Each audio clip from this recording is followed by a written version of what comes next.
Today's highest conviction chart, the Walt Disney Company. The verdict is short. Don't skip ahead.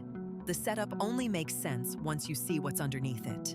The plan for the next few minutes: retail signals, institutional footprints, then entry, target, and stop. Evidence stacks in that order. Let's go. Here's the daily chart. 60 bars of context. Price action is in a downtrend of moderate strength. That's our primary directional bias right out of the gate. You can see the dotted lines on the chart. Green is our TP at $90.32. Red is our SL at $99.89. Those are the two numbers that matter most in this whole video. Now this is the fun part. The pattern detector picked up 3 chart patterns on the daily: double top, double bottom, descending triangle. I'm going to walk you through each one in the next slides and show you exactly where they formed on the price action. Pay attention to the labeled points. Those are the swings that confirm the pattern is real. Quick one before we dig in. If you're new here, the scan drops every single day. One tap, it's free. Pattern number 1, this is the double top. It's a bearish formation with 2 out of 3 strength. 2 peaks, chuck 104.09. Measured move target 90.32. You can see on the chart exactly where the key swings line up. That's what confirms the structure, not just my word for it. The textbook measured move projection is 7.0%. That's the typical decline once the pattern fully completes. It's a guide, not a guarantee. So we still need our SL in place. Pattern number 2. This is the double bottom. It's a bullish formation with 2 out of 3 strength. 2 troughs, 90.22. Measured move target 103.82. You can see on the chart exactly where the key swings line up. That's what confirms the structure, not just my word for it. The textbook measured move projection is 6.9%. That's the typical rally once the pattern fully completes. It's a guide, not a guarantee. So we still need our SL in place. Pattern number 3. This is the descending triangle. It's a bearish formation with 2 out of 3 strength. Flat support 95.88 with falling resistance. Breakdown downward expected. You can see on the chart exactly where the key swings line up. That's what confirms the structure, not just my word for it. The textbook measured move projection is 10.1%. That's the typical decline once the pattern fully completes. It's a guide, not a guarantee. So we still need our SL in place. Candle signal number 1. A morning star just formed on the last 3 candles. See the dashed box on the chart? That's where it printed. It's a bullish read with 3 out of 3 strength. 3, candle bullish reversal. Bearish, small indecision. Strong, bullish. What you want to see next is follow through on the very next bar. That's the confirmation that turns a signal into a trade. Here's the level map, and where our entry, target, and stop sit inside it. On this slide, you've got 2 resistance levels above price, 2 support levels below, plus our TP and SS inside that range. If price breaks above R1 cleanly and holds it, that's the green light for the upside scenario. If it cracks below S1 instead, the long thesis is broken and you stand aside. The TP and SL aren't arbitrary numbers. They sit at logical inflection points, which is why this map matters more than any single indicator. On to the indicators. We've got composite score of 0.38, technical 1.00. Positive numbers lean bullish, negative numbers lean bearish. And what you're really looking for is agreement across multiple boxes, not just one indicator screaming. ADX is at 15, and that tells us we're in a weak trend regime. Important because some strategies only work when ADX is above 25.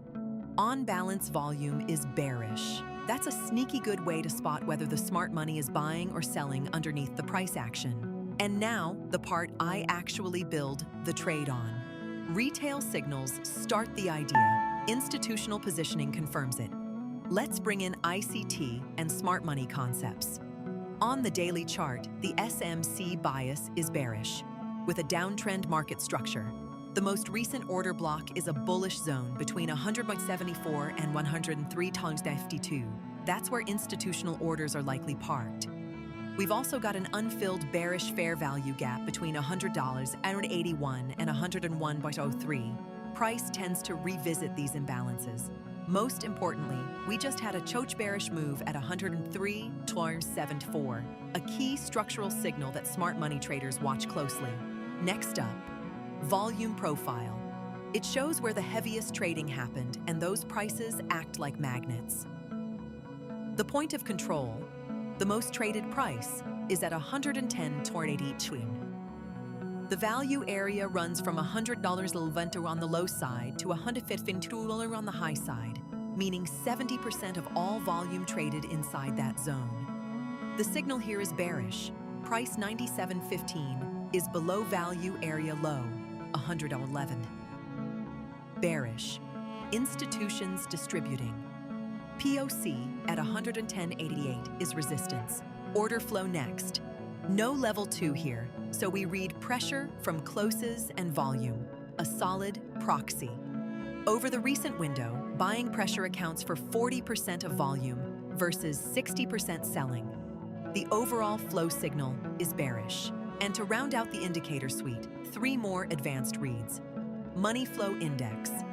The volume-weighted RSI reads 35, signal neutral. Williams %R is at 1, neutral.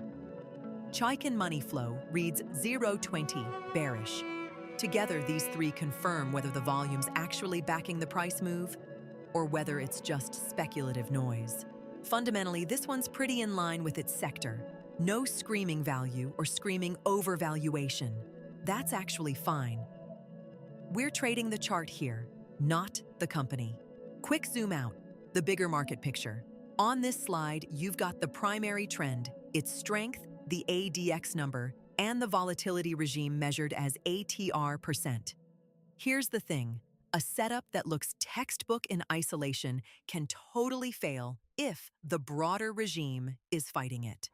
So you want to ask, is this trade swimming with the market current or against it? The 5-day and 20-day moves at the bottom answer that. News and sentiment are mixed right now. No dominant story pulling price one way or the other. When that happens, we just lean on the chart and trust the levels we drew earlier. 1 minute to the trade. If you're finding value, the subscribe button is right there. Daily scans, posted results. 1 slide on risk. Skip it and no signal can save you. On screen, you see the dollar risk per share, the dollar reward per share, and a position sizing table built around the 1% rule. The rule is dead simple. Never risk more than 1% of your total account on a single trade. So if you've got a $10,000 account, you're risking $100 max. And that decides the share count, not your gut feel. Get this right, and you can be wrong 10 times in a row and still be in the game. Get it wrong, and 1 bad trade can take you out. Everything stacked. Now, the levels. We're shorting near $98.92. Target sits down at $90.32. Stop loss above at $99.89. Risk to reward 8.91 to 1. That's the asymmetry we want. For every dollar we put at risk, we stand to make 8.91. Horizon, roughly 5 AD. That's the setup. One more time. This is educational, not financial advice. Markets are risky. Trade your own plan. Never risk what you can't afford to lose. If you're keeping score with us, hit subscribe. Results get posted publicly every week. So zoom out for a second. What we just walked through on DIS, that's a short bias setup projecting roughly 8.7% from here. And here's why it matters. Every piece we looked at, the chart structure, the candle confirmation, the indicators, the institutional order blocks, the volume profile, the order flow, they all stack in the same direction. When you see that kind of multi-factor agreement, that's when the highest conviction trades happen. Now here's what you do next. If this breakdown earned its spot in your feed today, smash the like button. It actually moves the needle on whether YouTube shows you the next one. If this stacked up for you, say so in the comments. Trade safe. See you tomorrow. Same time tomorrow. The scan runs, one chart wins, and you get the full breakdown. Don't leave it to the algorithm. Subscribe and turn on the bell. See you in the morning.